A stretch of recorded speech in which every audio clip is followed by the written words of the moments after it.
যুবক, বিবাহ করতে হবে কেন জানো? বিবাহ করলে দুইটা লাভ আছে। এক নম্বর লাভ হচ্ছে বিবাহ চক্ষুকে নিচু করে। বিবাহ করলেই বোঝা যায় নারী কি জিনিস। অতএব রাস্তার নারীর প্রতি আমি আর কিছু ভাবি না ও মনে করি না, কেননা রাস্তার নারী যা আমার স্ত্রীও তাই। তাই তো নবী বলেছেন, শোনো, রাস্তায় যদি কোনো মহিলা চোখের সামনে পড়ে তুমি বাড়ি চলে যাও, ওই মহিলার কাছে যা কিছু আছে তোমার স্ত্রীর কাছেও তাই রয়েছে, তুমি সেখানে ফিরে যাও। আল্লাহর নবী বলেন, বিবাহ হচ্ছে চক্ষুকে নিচু করার মাধ্যম আর লজ্জা স্থানকে হেফাজতে কন্ট্রোলে রাখার মাধ্যম। বিবাহ করলে আর যুবক জেনার পরিকল্পনা করে না, জেনার ইচ্ছা তার ভিতরে জাগে না। এর পরেও যারা পাপ করে, শয়তান করানোর চেষ্টা করে, আপনি পাপের অনুসরণ করেন, শয়তানের কথা মেনে চলেন, তাই তো ঘটে। আপনি সাবধান থাকবেন। আল্লাহর নবী বলেন, আল বিক্র বিল বিক্রে জিলদু মিয়া তাগরিবু সানা। অবিবাহিত নারী পুরুষ যদি জেনা করে তাহলে তাকে 100 লাঠি পিটিয়ে এলাকা থেকে 1 বছরের জন্য তাড়িয়ে দিতে হবে। আস-সাইবু বিস-সাইবি রাজম। তিনি বলেন, বিবাহিত নারী পুরুষ যদি জেনা করে তাহলে তাকে ইট দিয়ে, ঢেল দিয়ে, পাথর দিয়ে মেরে মেরে মেরে ফেলতে হবে। রাসূলের এই বক্তব্য অনুযায়ী এদেশের লাখো ভাবিকে পাথর দিয়ে মেরে ফেলতে হবে যারা দেবরের সাথে জেনায় লিপ্ত হয়েছে। এদেশের লাখো দুলাভাইকে ইট দিয়ে মেরে ফেলতে হবে যারা সেলিকার সাথে জেনায় লিপ্ত হয়। যারা বিবাহের পরে পরকীয়া প্রেমে লিপ্ত হয় তাদের ইট দিয়ে, ঢেল দিয়ে, পাথর দিয়ে মেরে ফেলতে হবে। তাদের বেঁচে থাকার সুযোগ হারিয়ে গেছে। রাসূল সাল্লাল্লাহু আলাইহি সাল্লাম বলেন, যুবক, বিবাহ করো। বিবাহ হচ্ছে চক্ষুকে নিচু করার মাধ্যম আর বিবাহ হচ্ছে জেনা থেকে বেঁচে থাকার মাধ্যম।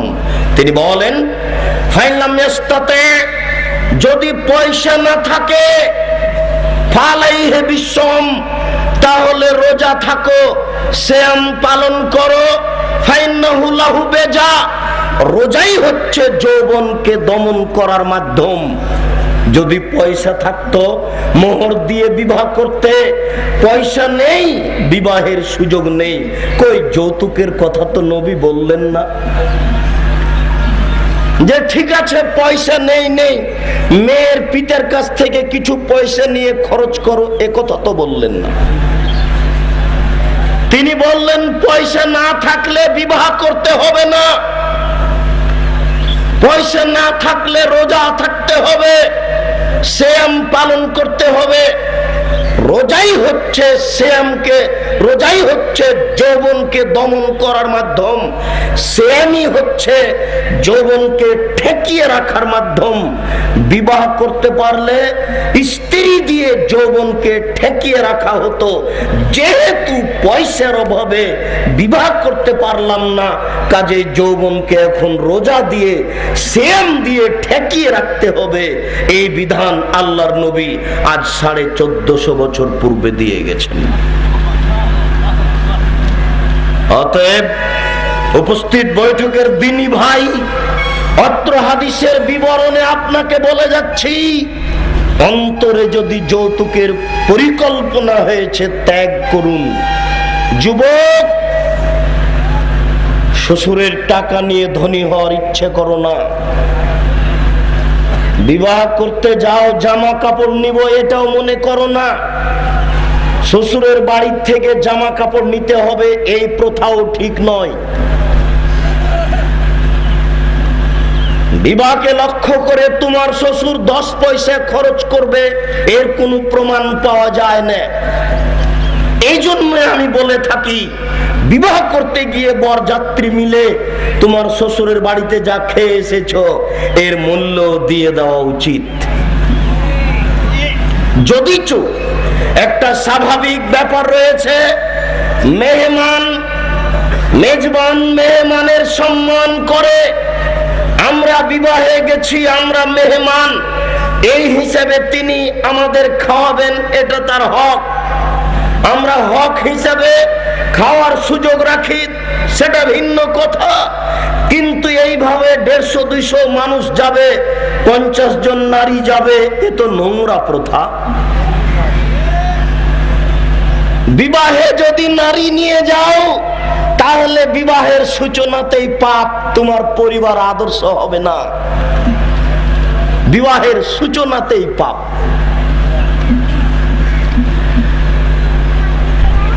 আবু হুরায়রা রাদিয়াল্লাহু তাআলা আনহু বলেন, রাসূল সাল্লাল্লাহু আলাইহি ওয়াসাল্লাম বলেছেন, তুনকারুল মারাত লিআরবাইন, মেয়েদেরকে বিবাহ করা হয় 4টে জিনিস দেখে। আমি 4টে জিনিস দেখতে বলিনি। পয়সা রেডি হয়েছে, এখন বিবাহ করতে হবে। কোন মেয়েকে বিবাহ করতে হবে? যে মেয়েকে আল্লাহর নবী বিবাহ করতে বলেছেন, সেই মেয়েকেই বিবাহ করতে হবে। এছাড়া পরিবার আদর্শ করা যাবে না। তিনি বলেন, পুরুষের বৈশিষ্ট্য, পুরুষের নীতি, পুরুষের গতি, ওরা বিবাহ করলে 4টে জিনিস দেখে। লেমালেহা, দেখে মেয়েটার সম্পদ, মেয়েটা ধনী কিনা। বলে হাসাবেহা, দেখে মেয়েটার বংশ, মেয়েটা বংশীয় কিনা। বলে জামালেহা, দেখে মেয়েটা সুন্দরী কিনা। নিজে সুন্দর কিনা এটা তার দেখার বিষয় নয়, সে বিবাহ করলে সুন্দরী খুঁজে। এটা পুরুষের গতি, এটা পুরুষের নীতি। বলে দিনেহা, সে ধার্মিকা কিনা। নিজের চরিত্র ভালো কি মন্দ এটা সে দেখতে চায় না। যেই মেয়েটাকে বিবাহ করতে চায় তার চরিত্র ভালো কিনা এটা ও খুঁজে দেখতে চায়। এটা পুরুষের বৈশিষ্ট্য। পুরুষ বিবাহ করলে 4টে জিনিস দেখে। আমি মুহাম্মদ সাল্লাল্লাহু আলাইহি সাল্লাম 4টে জিনিস দেখতে বলিনি। আমি বলে পরিবার আদর্শ হবে না। সম্মানিত উপস্থিতি, পয়সা রেডি হয়েছে, মেয়ে ধার্মিক ঠিক হয়েছে। এখন পালা হলো দেখতে হবে। মেয়ে না দেখে বিবাহ করা হবে না। যদি না দেখে বিবাহ করেন, পরিবার আদর্শ হবে না। মরা পর্যন্ত যে কোনো সময়ে আপনি বলে বসবেন, তোমার আচরণ ভালো নয়, তোমাকে দেখলে আমি বিবাহ করতাম না, তোমার ঠোঁট মোটা, তোমাকে দেখলে আমি বিবাহ করতাম না। এই সুযোগ বলা, এই বলার সুযোগ থাকবে না দেখলে। আর যদি না দেখে বিবাহ করেন, চিরদিনই কথায় কথায় গন্ডগোল বাঁধবে, কথায় কথায় সমস্যা আসবে, পরিবার আদর্শ হবে না। এই জন্য আল্লাহর নবী পথ বন্ধ করে দিয়েছেন। আল্লাহর নবী বলছেন, বিবাহের পূর্বে মেয়ে দেখে নাও।